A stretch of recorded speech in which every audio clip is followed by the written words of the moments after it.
सफर कोई ना था, राह में तन्हा निकले, दिल में तूफान लिए अश्कों का दरिया निकले।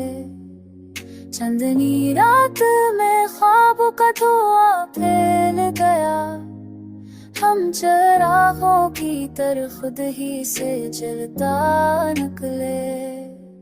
तेरी आवाज की खुशबू अभी बाकी थी, मगर हम तेरे शहर से खामोशी में रखसत निकले।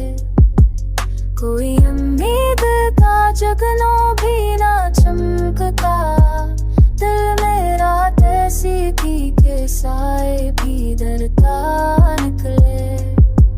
हमने हर दर को लफ्ज़ों में समाया से, लोग पढ़ते रहे अरमानी बदलता निकले।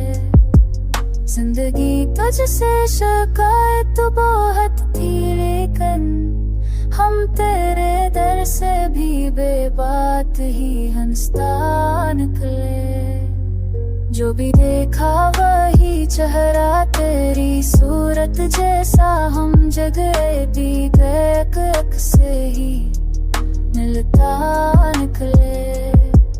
दिल के आईने में धुंध ऐसी जमी थी कि बस हमने खुद को भी बड़ी मुश्किल से पहचान निकले।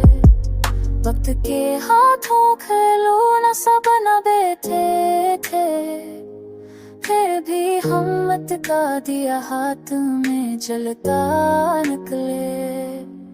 हमने सोचा था मोहब्बत में आबाद करे, कि क्या खबर थी कि ख्वाब बिखरता निकले।